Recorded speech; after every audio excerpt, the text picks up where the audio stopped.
शुभप्रभात. 7:50 झालेत आणि आता आम्ही ओंकारेश्वरला निघालो आहोत. हे बघा, अशी आमची तयारी झाली आहे. माताराम, वैशाली, आर्यन, ते माताराम बोलायची सवय झाली आहे. आता इथून कमीत कमी एक 10-15 मिनिटाचं डिस्टन्स आहे चालायचं. सुप्रभात. सूर्य भगवानाचं दर्शन घ्या. हे बघा, शिवजी भोलेनाथाचं दर्शन घ्या. आता 9ची बस आहे, तर आम्ही लवकरच चाललो आहे, कारण आम्हाला इथून सिटी स्टँडपासून एक बस घेऊन 1-1.5 किलोमीटर जायचं आहे आणि नंतर मग त्याच्यानंतर पुढे ओंकारेश्वरची बस आहे. मस्त थंड असं वातावरण आहे, गारगार.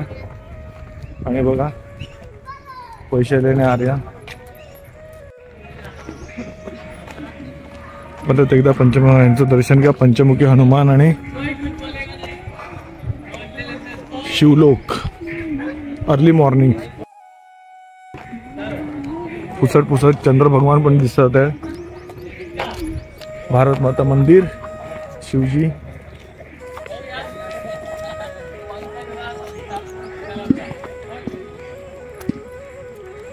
हरण. नमः शिवाय शंभो. हर हर महादेव शिव शंभो.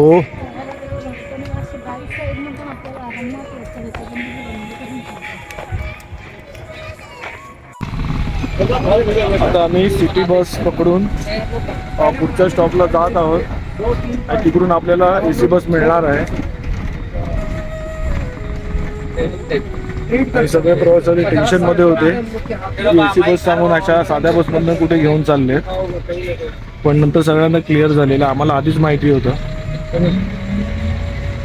आणि खूप मजेशीर असं माझं सगळे जे प्रवासी आहेत खूप मजेशीर आहेत, मस्ती करतात आहेत.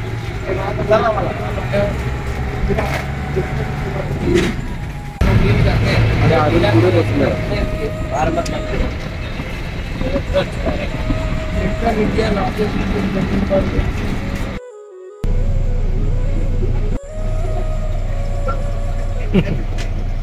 आता AC बसमध्ये बसले सगळे प्रवासी, आम्ही पण बसलो आहोत आणि आता ओंकारेश्वर दिशेने आम्ही मार्गस्थ होणार आहोत.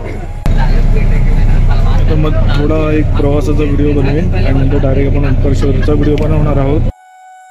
महावीर मार्ग इथून आता आपण ओंकारेश्वरला निघत आहोत. आता थोड्याच वेळात बस इथून सुटेल, कारण 2-4 प्रवासी यायचे बाकी होते. तर झालं, आता बस चालू होते.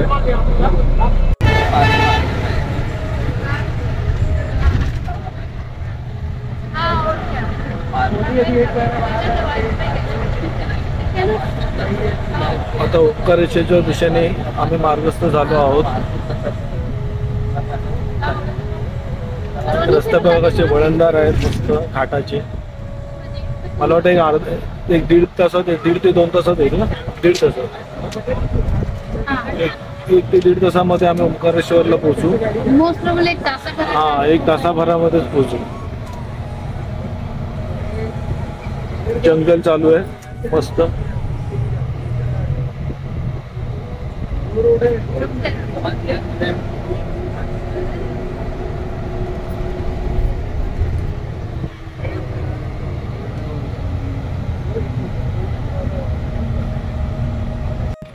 ओंकारेश्वर नाक्याला आपण उतरलो आणि ही रिक्षा आपल्याला मिळाली आहे. आता ह्या रिक्षाने आपण ओंकारेश्वर मंदिराच्या इकडे जात आहोत.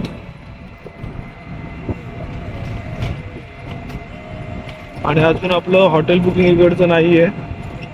गजानन आश्रममध्ये जाऊन आपण चौकशी करू आणि मया कृपेने आपल्याला तिथे राहण्याची व्यवस्था नक्कीच होईल. कसं वाटतं आर्यन? कसं वाटतंय? मस्त. एडिट मध्ये घुसलोय असं वाटतंय. ओंकारेश्वर सुस्वागतम. नर्मदे हर.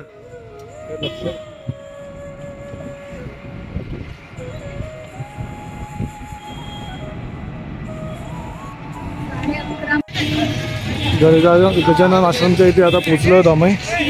ॲक्च्युली रिक्षावाल्याने आम्हाला मागच्या साईडला ड्रॉप केलं.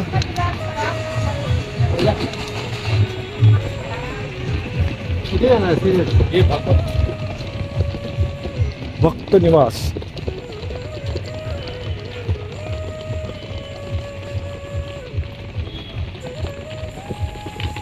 इथे उजव्या बाजूला त्यांचं काउंटर आहे.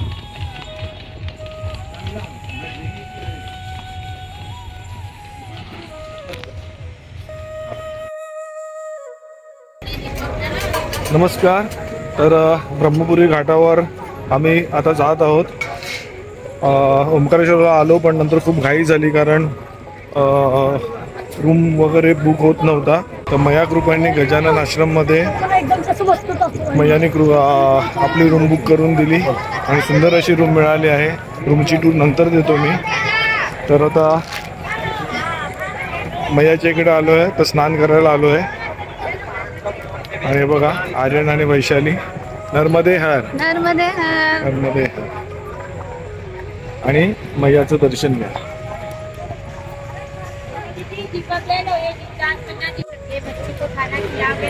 जाने के नाव से नाही नर्मदे हर. मैयाचं दर्शन घ्या. सुंदर अशी मैया, प्रेमळ मैया. आणि तिकडे समोर बघताय ते ओंकारेश्वर मंदिर आणि त्या बाजूला त्याच्या ओंकारेश्वर मंदिराच्या अपोजिट गोमुख घाट आहे. आणि आता आपण इकडून जे वरतून खाली आलो आहे तो ब्रह्मपुरी घाट आहे. ब्रह्मपुरी घाटावर एवढी गर्दी नसते पण खूप सुंदर आणि स्वच्छ आहे. गोमुख घाट पण स्वच्छ आहे पण तिकडे गर्दी भरपूर असते. तर आपण मस्त मैयामध्ये स्नान करूया. जवळजवळ किती 11 महिने झाले ना, 11.5 महिने झाले तेव्हा परिक्रमा पूर्ण झालेली. त्याच्यानंतर स्नान केलेलं आणि आताचा दिवस खूप आनंद वाटतोय, मस्त वाटतंय. नर्मदे हर. नर्मदे हर. लास्ट डेला आलेलो तेव्हा मला वाटतं तिकडे स्नान केलेलं मी सकाळी आणि आता इकडे स्नान करतोय. खूप सुंदर असा घाट आहे हा बघा. आणि इथे बुधेनी सुद्धा तुम्ही मांदाता पर्वत परिक्रमा करू शकता. हा मांदाता पर्वत आहे आणि हा ओंकारेश्वर डॅम आहे इकडे दुसरीकडे. आता मस्त स्नान करूया. नर्मदे हर.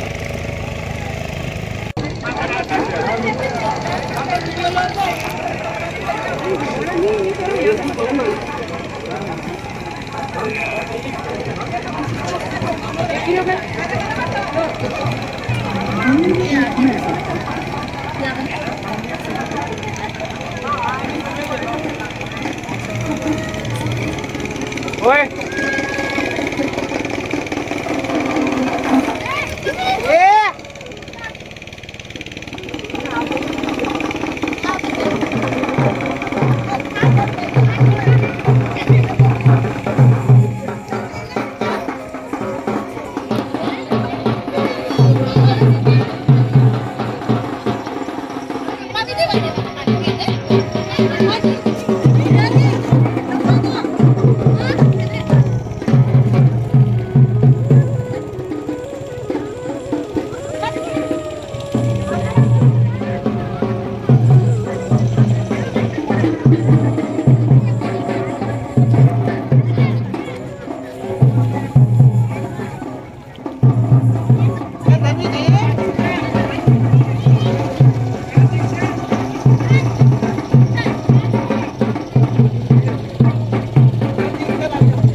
मैया अगर कपूर बाती अमर कंठ में विराजत घट न घाट सुशोभित कोटि रतन ज्योति ओम जय जगदानंदी वा माई की आरती जो कोई जन गावे ओ मैया प्रेम सहित गावे कहत शिवानंद स्वामी मन रटत हरिहर स्वामी मन वांछित फल पावे जय जगदानंदी नर्मदे हार शंकरी हार मात गंगे हार ओम नमः पार्वती पतये हर हर महादेव शिव शंभू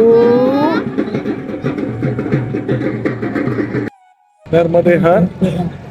आता मस्त मैयाची आरती झाली, मैयाला चुनर अर्पण केली, पत्ती लावली आणि धूप पण लावला, तर खूप छान वाटतंय आणि मागे ओंकारेश्वर डॅमचा तिरंगा कसा रंग छान दिसतोय आणि या घाटावरती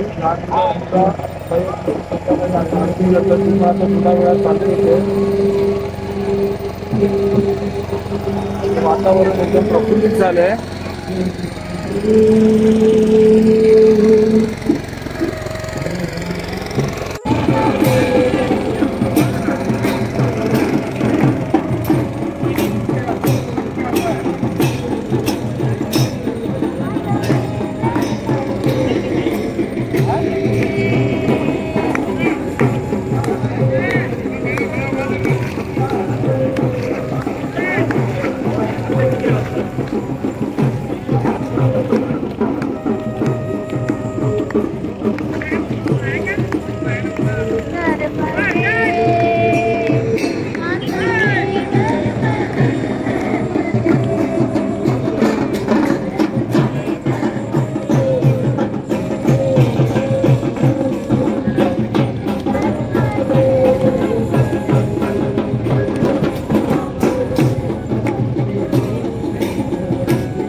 ओंकारेश्वर भगवान की, कपिलेश्वर भगवान की, नर्मदा मैया की।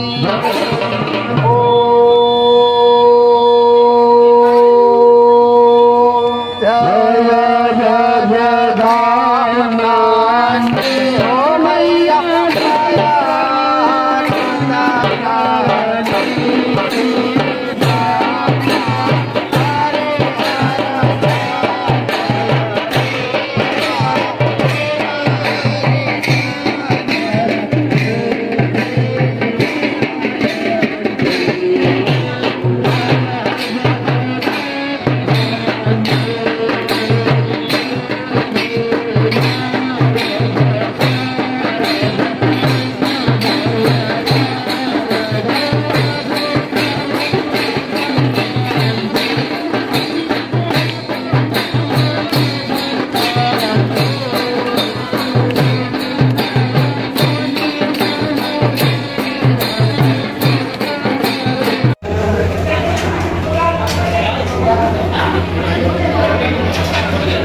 गजानन आश्रम मधलं भोजन आणि हे सगळे भोजनाला बसलेले परिक्रमा असते आणि नॉर्मल आलेली माणसं आहेत।